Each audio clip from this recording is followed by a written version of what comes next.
skill might keep you alive, but you'll need more than that to thrive on Fortuna 3. In the end, anything goes in the hunt for fame and fortune. Welcome to the frontier. I've played the Cycle Frontier for about 5 hours, which obviously makes me an expert on the game.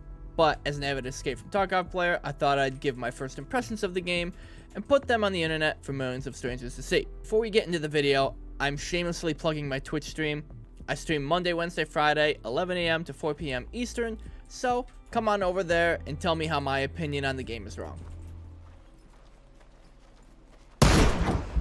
I never even saw him, I'm fucking dead.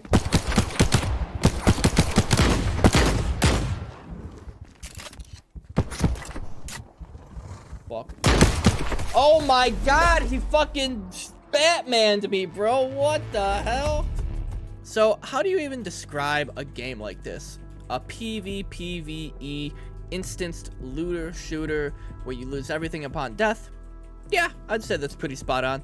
Let's get it out of the way and mention that this game takes obvious inspiration from Escape from Tarkov with most of its mechanics, but it does have its differences. For starters, the Cycle actually has a tutorial that explains the basics of the game, so the barrier for entry is a lot lower.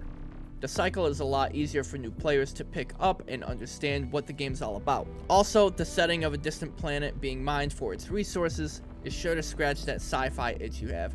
Now with that out of the way, let's talk about how the game actually plays.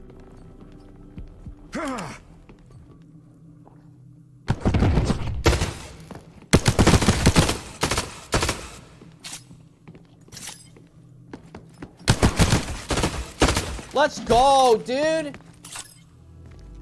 After you finish the tutorial, you'll find yourself a prospector in the game's hub world, which is a space station orbiting the planet Fortuna 3. Here you'll find quests from 3 different factions that you can level up by completing quests or selling items that you find out on your adventures on Fortuna 3.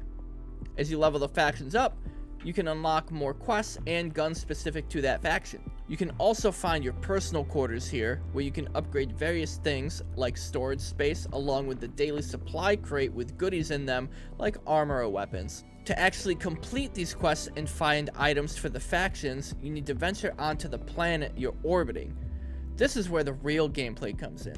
You'll land on one of the 2 maps the game has to offer right now in its beta form, with a number of other players with their own agenda and tasks that differ from yours. The basic goal is to extract from the planet alive, because if you die, you lose all the gear that you had brought with you, along with all the items that you have collected on this run.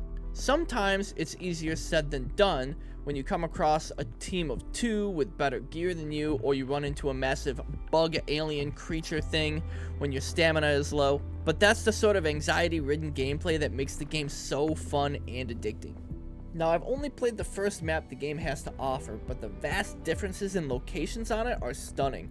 They could range from a camp submerged in a muddy swamp to a thick, dense jungle surrounded by dangerous creatures.